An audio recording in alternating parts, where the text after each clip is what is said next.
गुरुर्ब्रह्मा गुरुर्विष्णु गुरुर्देवो महेश्वरा गुरुर्साक्षात् परब्रह्मा तस्मै श्री गुरुवे नमः।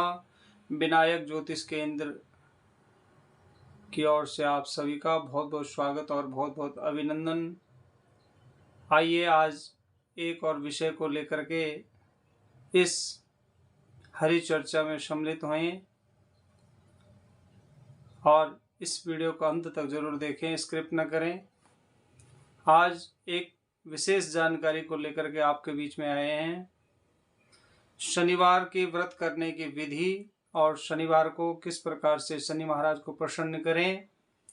इस दिन शनि की पूजा होती है और काले तिल का दान और काले वस्त्र का दान, तेल और उड़द शनिदेव को बहुत प्रिय है, इसलिए इनके द्वारा शनि का पूजन होता है।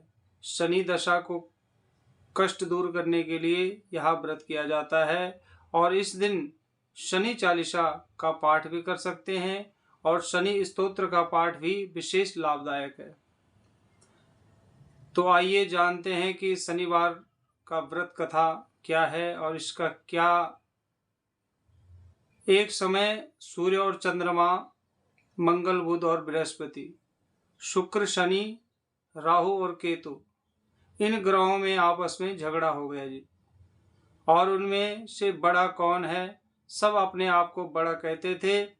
जब आपस में कोई निश्चय न हो सका तो सब के सब जो है आपस में झगड़ते हुए इंद्र के पास चले गए और कहने लगे कि आप सब देवताओं के राजा हो, इसलिए आप हमारा न्याय करके बताओ कि हम 9 ग्रहों में सबसे बड़ा कौन है। राजा इंद्र उनका यह प्रश्न सुनकर के घबरा गया और कहने लगा कि मुझसे यह सामर्थ्य नहीं है जो किसी को बड़ा या छोटा बताऊं। मैं अपने मुख से कुछ नहीं कह सकता। हाँ, एक उपाय हो सकता है। इस समय धरती पर राजा विक्रमादित्य दूसरों के दुखों को दूर करने वाले हैं, इसलिए तुम सब जो है मिल करके उन्हीं के पास जाओ और वही तुम्हारे दुखों का निवारण करेंगे। ऐसे वचन सुनकर ग्रह देवता चल करके भूलोक में राजा विक्रमादित्य की सभा में जाकर के उपस्थित हो गए और अपना प्रश्न राजा के सामने रखा। राजा उनकी बात सुनकर के बड़ी चिंता में पड़ गए कि मैं अपने मुख से किसको बड़ा और किसको छोटा बताऊं। जिसको छोटा बताऊंगा वही क्रोध करेगा। परंतु झगड़ा निपटाने के लिए राजा ने उपाय सोचा कि सोना, चांदी, कांसा, पीतल, सीसा, रांगा, जस्ता, अभ्रक और लोहा आदि 9 ग्रह धातुओं के 9 आसन बनवाए और सब आसनों को क्रम से, जैसे सोना सबसे पहले, लोहा सबसे पीछे बिछाए गए और इसके पश्चात राजा ने सब ग्रहों से कहा कि आप सब जो है अपने अपने आसनों पर बैठ जाइए। जिसका आसन सबसे आगे व सबसे बड़ा होगा, जिसका आसन सबसे पीछे वह सबसे छोटा जानिए। क्योंकि लोहा सबसे पीछे था और वह शनिदेव का आसन था, इसलिए शनिदेव ने समझ लिया कि राजा ने मुझको सबसे छोटा बना लिया। इस पर शनि को बड़ा गुस्सा आया और उसने कहा कि राजा, तुम तो मेरे पराक्रम को नहीं जानते। सूर्य पर एक राशि पर 1 महीना, चंद्रमा 2.25 दिन, मंगल 1.5 महीने, ये 12 राशियों में अलग अलग होते हैं। सूर्य एक राशि पर जो है 1 महीना और चंद्रमा 2.25 दिन और मंगल 1.5 महीने, बृहस्पति 13 महीने, बुध और शुक्र जो है 1 महीने और राहु और केतु दोनों उल्टे चलते हुए केवल 18 महीने पर एक राशि पर रहते हैं। परंतु मैं एक राशि पर 30 महीने तक रहता हूँ। बड़े बड़े देवताओं को भी मैंने भीषण दुख दिया है। राजन सुनो, राम जी को 7.5 आई तो वनवास हो गया। रावण पर आई तो राम और लक्ष्मण सेना लेकर के लंका पर चढ़ाई कर दी, रावण के कुल का नाश कर दिया। हे राजा, तू अब सावधान रहना। राजा ने कहा, जो कुछ भाग्य में होगा देखा जाएगा। उसके बाद अन्य ग्रह तो प्रसन्नता के साथ चले गए, परंतु शनिदेव बड़े गुस्से के साथ वहां से सिधारे। और कुछ काल जब व्यतीत होने पर जब राजा को 6.5 की दशा आई, तो शनिदेव घोड़ों के सौदागर बन करके उनके सुंदर घोड़ों के सहित राजा की राजधानी में आए। और जब राजा ने सौदागर के आने की खबर सुनी, तो अपने अश्वपाल को अच्छे अच्छे घोड़े खरीदने की आज्ञा दी। और अश्वपाल ऐसी अच्छी नस्ल के घोड़े देख करके और उनका मूल्य सुन करके चकित हो गया, और तुरंत राजा को खबर दी कि राजा उन घोड़ों को देख करके अच्छा सा घोड़ा चुन करके उस पर सवारी के साथ चढ़ा। राजा के घोड़े की पीठ पर चढ़ते ही घोड़ा जोर से भागा और बहुत दूर एक बड़े जंगल में जाकर के राजा को छोड़ करके अपने आप जो है अंतर ध्यान हो गया। इसके बाद राजा जंगल में भटकता रहा। बहुत देर के पश्चात राजा ने भूख प्यास से दुखी होकर के भटकते भटकते एक ग्वाले को देखा, और ग्वाले ने राजा को प्यास से व्याकुल देख करके पानी पिलाया। राजा की उंगली में जो है एक अंगूठी थी, जिसे उसने निकाल करके प्रसन्नता के साथ ग्वालों को दे दिया और रास्ता पूछ करके शहर की ओर चल दिया। शहर में पहुंच करके सेठ की दुकान पर जा करके वहां बैठ गया और अपने आप को उज्जैन का रहने वाला बताया, नाम बताया, बीका बतलाया। सेठ ने उसको एक कुलीन मनुष्य समझ करके जल पिलाया। भाग्यवश उस दिन सेठ की दुकान पर बिक्री बहुत अधिक हुई। तब सेठ उसको जो है भाग्यवान पुरुष समझ करके भोजन कराने के लिए अपने साथ ले गया। और भोजन करते समय राजा ने एक आश्चर्य की बात देखी कि सामने खूंटी पर लटक रहे हार को वह खूंटी निकल रही थी। भोजन के पश्चात घर आने पर जब सेठ के घर में हार न मिला, तो सबने यही कहा कि सिवाय बिका के और कोई घर में नहीं आया, अतः अवश्य उसी ने हार चोरी किया है।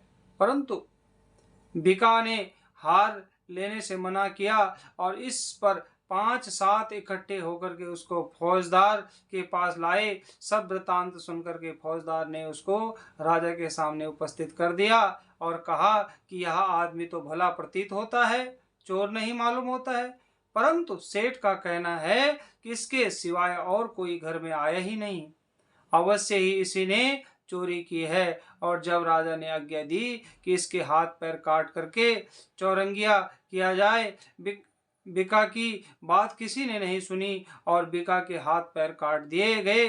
और कुछ काल के समय व्यतीत होने के बाद जो है एक तेली उसको अपने घर ले गया और कोल्हू पर उसको बिठा दिया, और अब बिका उस पर बैठा हुआ अपनी जुबान से बैल हाँका करता था। जब राजा पर शनि दशा समाप्त हुई और रात वर्षा हुई, वर्षा ऋतु के समय वह मल्हार राग गाने लगा, तो उसको जो है सुनकर उस शहर के राजा की कन्या उस राग पर मोहित हो गई और उनसे दासी को खबर लाने के लिए भेजा कि शहर में कौन गा रहा है। दासी ने महल में आकर के राजकुमारी की सब वृतांत सुना दिया।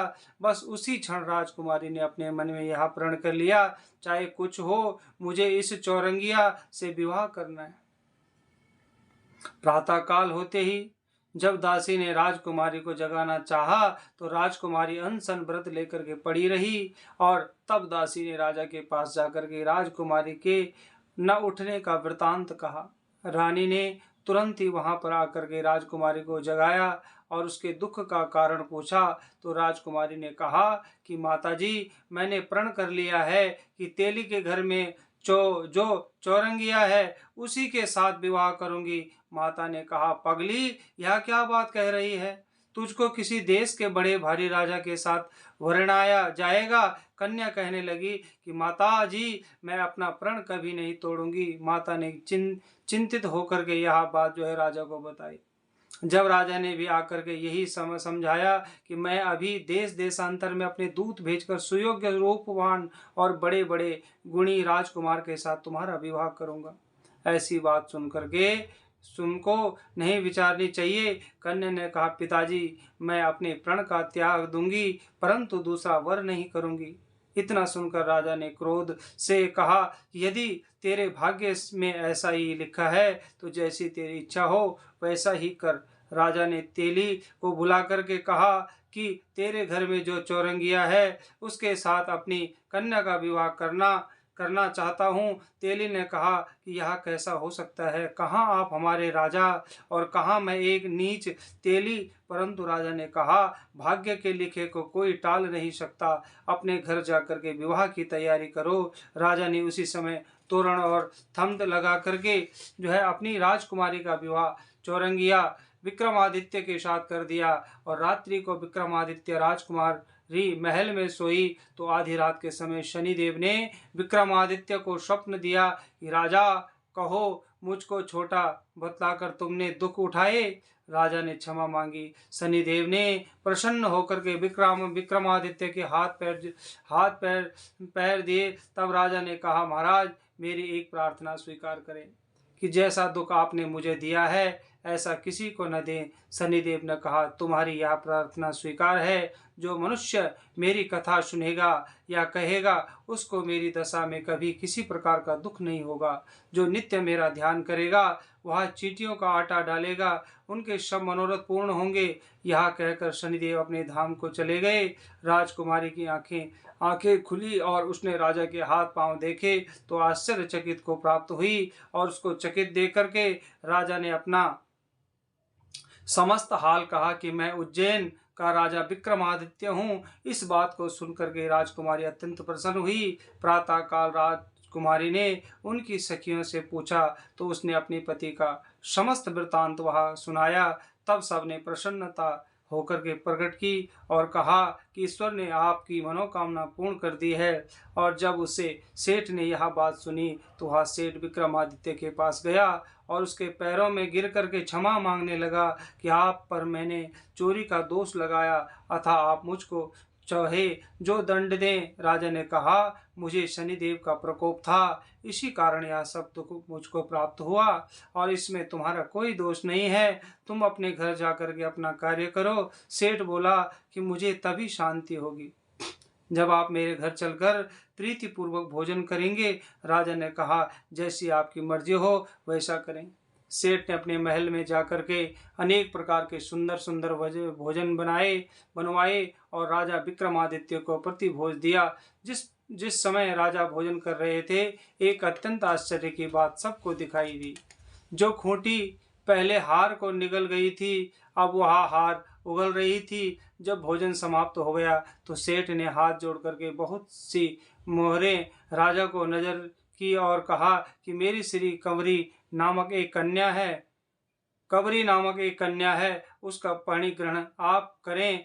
इसके बाद सेठ ने अपनी कन्या का विवाह राजा के साथ कर दिया और बहुत सा दान दक्षिणा आदि दिया। इस प्रकार कुछ दिनों तक वहां निवास करने के पश्चात राजा विक्रमादित्य ने शहर के राजा से कहा कि अब मेरी उज्जैन जाने की इच्छा है। फिर कुछ दिन के बाद जो है विदा लेकर के राजकुमारी मन भावनी सेठ की कन्या श्री कंवरी तथा दोनों जगह के दहेज में प्राप्त अनेक दास दासी रथ और पालिकियों सहित जो है विक्रमादित्य उज्जैन की तरफ चले। जब शहर के निकट पहुंचे तो पूर्ववासियों ने उनके आने का संदेश सुना तो समस्त उज्जैन की प्रजा आगवानी के लिए आई और बड़ी प्रसन्नता और आनंद के साथ राजा अपने महल में पधारे। सारे नगर में बड़ा भारी महोत्सव किया गया और रात्रि को दीपमाला से सारा नगर जगमगा उठा।